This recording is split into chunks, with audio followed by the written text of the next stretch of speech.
Bismillahirrahmanirrahim. Assalamualaikum warahmatullahi wabarakatuh. Pemirsa yang budiman, suasana bulan Syawal seperti ini, biasanya ada satu tradisi yang sangat bagus di negara kita, yakni tradisi halal bihalal.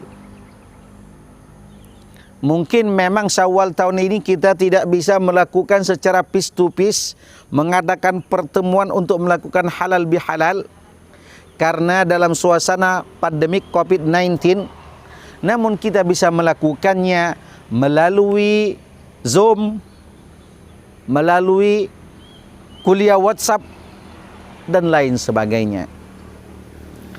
Hadirin pemirsa yang budiman, halal bihalal itu adalah merupakan sesuatu yang diadakan hanya di negara kita saja. Karena tradisi halal bihalal tidak dikenal di negara Arab. Berdasarkan beberapa sumber, halal bihalal pertama kali diadakan di istana oleh presiden pertama kita, Insinyur Soekarno. Dan itu adalah merupakan gagasan daripada Kiai Haji Wahab Hasballah, pendiri NU pada tahun 1948. Meskipun ada yang mengatakan bahwasanya istilah halal bihalal sudah ada pada masa kolonial, ada yang mencetuskannya si fulan dan si fulan. Terlepas daripada itu, dari perbedaan pendapat tentang asal muasal munculnya istilah halal bihalal mungkin bukanlah sesuatu yang menjadi pertentangan bagi kita, tapi ini adalah merupakan tradisi yang sangat baik untuk kita lakukan. Hadirin pemirsa yang budiman, halal bihalal sepertinya adalah merupakan berasal dari kata bahasa Arab, halal bihalal. Tapi mohon maaf Bapak Ibu, ketika kami masih kuliah di Arab, ketika kita berbicara tentang halal bihalal, orang tidak paham. Karena apa? Kosakata halal bihalal tidak ada dalam kamus dan di dalam pemahaman orang Arab serta tradisi Arab. Namun bila kita kembalikan ke makna halalun bihalalin, itu maknanya sangat bagus. Halla itu artinya melepas. Halal aqdu artinya melepas ikatan. Subhanallah, mungkin orang yang mencetuskan kata-kata ini, tadi kita katakan Kiai Haji Wahab Hasballah, beliau melihat makna dari asal makna halal bihalal itu adalah melepaskan ikatan. Apa yang dilepaskan ikatan? Yang dilepaskan adalah ikatan dosa dan kesalahan. Halalun bihalalin. Ketika kita berjumpa dengan seseorang, lo halalin dosa gue, kesalahan gue, dan saya pun akan halalkan dosa dan kesalahan lo. Artinya 0 to 0, kosong. Ini dari sisi makna. Artinya bagaimana tradisi saling memaafkan ini adalah untuk kita lakukan di bulan-bulan Syawal atau di hari-hari bulan Syawal seperti ini dalam rangka untuk melakukan ajang silaturahmi.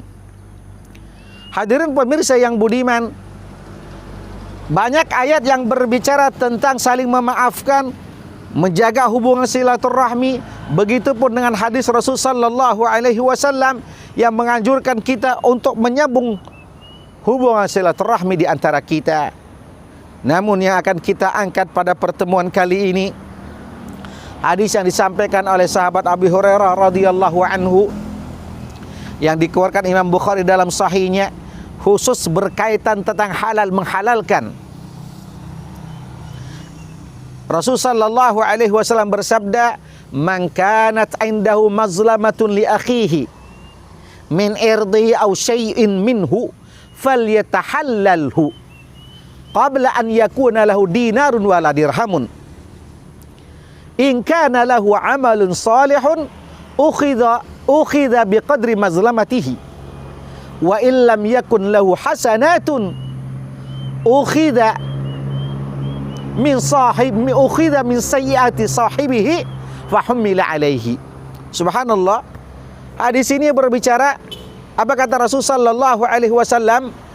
Barang siapa yang melakukan kezaliman kepada saudaranya, baik berkaitan dengan harga dirinya atau sesuatu yang berkaitan berhubungan dengan saudara kita, falyatahallalhu, agar dia meminta maaf ketika itu juga.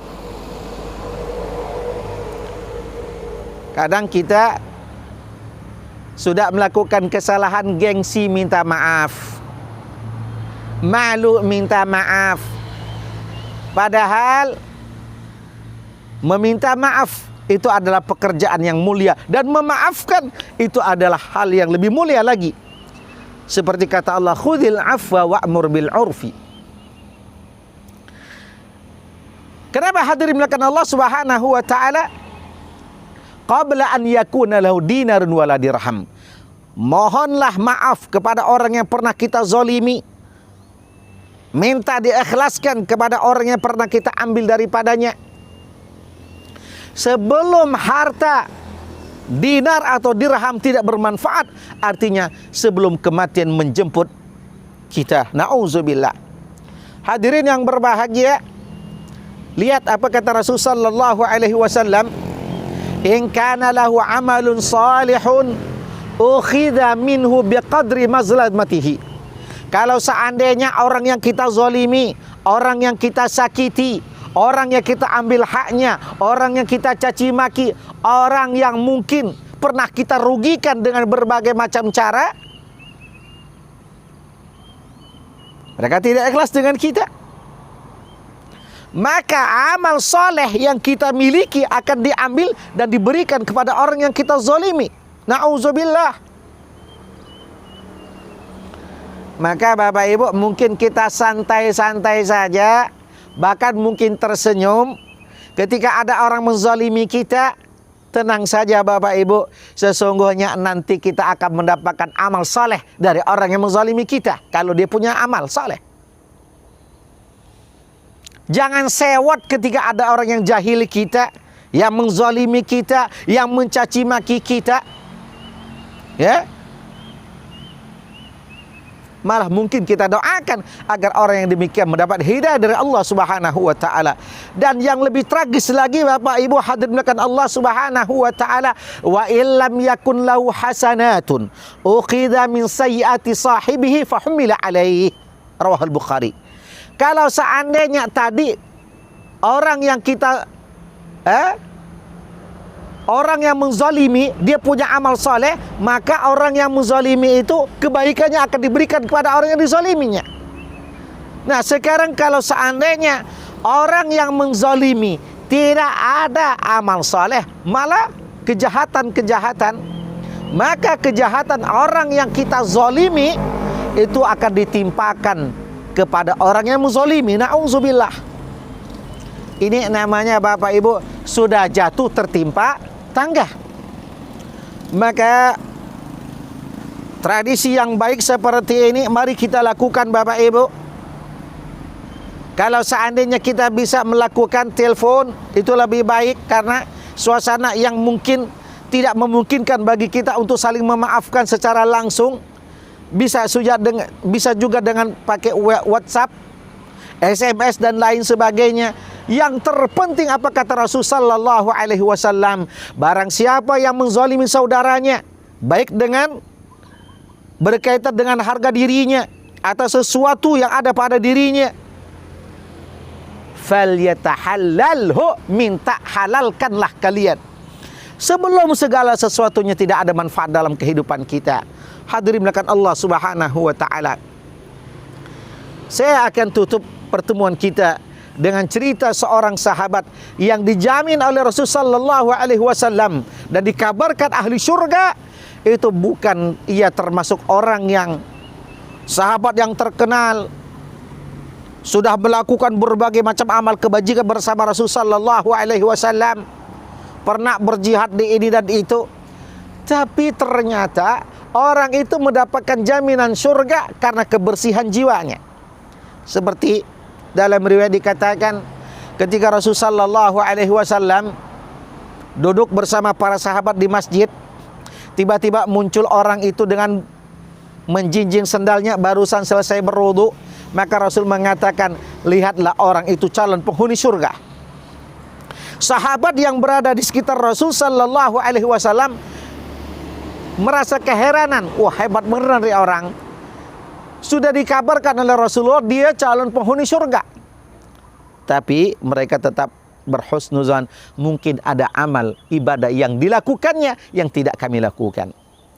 Hadirin pemirsa yang budiman, dalam kesempatan lain sama Rasul dalam masjid sedang mengajar, sedang berbincang para sahabat, muncul lagi orang itu dalam keadaan yang sama. Maka Rasul mengatakan, lihatlah orang ini calon penghuni surga. Hadir dalam majelis itu adalah Abdullah bin Amr bin As. 2 kali pertemuan Rasul menyatakan orang itu adalah calon penghuni surga. Maka penasaran dalam diri Abdullah bin Amr bin As makin memuncak. Tapi kata Abdullah bin Amr bin As, mungkin ada amal, perbuatan, amal ibadah yang ia lakukan sehingga dia mendapatkan jaminan dari Rasul sallallahu alaihi wasallam masuk surga. Kali ketiga di lain waktu orang itu masuk dan Rasul bersama para sahabat. Maka orang itu mengatakan, Rasul mengatakan, lihatlah ia adalah calon penghuni surga. Subhanallah, hadirin yang dimuliakan Allah Subhanahu wa taala. Rasulullah sallallahu alaihi wasallam mengatakan hal yang demikian 3 kali pada satu orang. Maka para sahabat tambah penasaran. Dan Abdullah bin Amr bin As menghilangkan penasarannya itu dengan cara setelah sholat isya mengikuti orang tersebut kembali ke rumahnya, bertamu. Singkat cerita, setelah berbincang, beliau mohon diizinkan untuk nginep selama 3 malam. Setelah berbicara, Abdullah bin Amr bin As dipersilakan untuk istirahat. Tapi setelah beristirahat, ia akan melihat langsung amal ibadah apa yang dilakukan oleh orang tersebut. Ternyata biasa-biasa saja. Tidak seluruh malam dihidupkannya beribadah kepada Allah Subhanahu wa taala. Apa kata Abdullah bin Amr bin As? Mungkin orang ini malam tadi kecapean, letih, sehingga tidak bisa melakukan ibadah maksimal. Ia tunggu malam kedua pun demikian. Ia tunggu malam ketiga pun seperti itu. Tidak ada yang aneh, tidak ada yang istimewa ibadahnya ia lakukan. Maka sebelum salat subuh, Abdullah bin Amr bin As mengatakan, wahai sahabatku, wahai Tuhan, sesungguhnya tidak ada masalah aku dengan orang tuaku dan keluargaku sehingga aku minta menginap di rumahmu. Tapi saya ingin mengetahui amal ibadah apa yang engkau lakukan sehingga Rasulullah sallallahu alaihi wasallam menjaminkan kepadamu surga. Kalau kita mungkin Pak dipuji seperti itu, wah, langsung kita bangga. Mungkin saya melakukan ini, setiap malam saya begini. Tapi orang tersebut apa? Oh, mungkin apa yang dikatakan Rasulullah sallallahu alaihi wasallam itu, karena saya setiap malam sebelum saya tidur, semua orang-orang yang hari itu ada salah dengan saya maafkan. Orang yang pernah mungkin ada masalah dengan saya maafkan. Semuanya saya lepaskan. Dan agar di dalam hati ini tidak ada suatu perasaan apapun. Tidak ada perasaan iri, tidak ada perasaan dengki, tidak ada perasaan sombong, tidak ada perasaan dendam dan lain sebagainya. Ala kulli hal, bersih hati adalah merupakan syarat orang mendapatkan surga. Seperti kata Allah Subhanahu wa taala, yauma la yanfa'u malu wala banun illa man atallaha biqalbin salim. Pada hari itu kata Allah, tidak akan bermanfaat harta yang kita miliki, anak yang kita miliki, apapun yang kita miliki, kecuali mereka yang bertemu dengan Allah, menghadap Allah Subhanahu wa taala dalam keadaan hati yang bersih, bersih dalam berbagai macam penyakit hati, bersih dari berbagai macam penyakit keimanan, sehingga Allah Subhanahu wa taala ridha kepada orang tersebut. Mudah-mudahan kita termasuk orang yang bersih hati, bersih jiwa, dan kita mudah untuk memaafkan orang lain sehingga Allah Subhanahu wa taala kelak ridha kepada kita. Amin ya rabbal alamin. Kurang dan lebihnya kami mohon maaf. Assalamualaikum warahmatullahi wabarakatuh.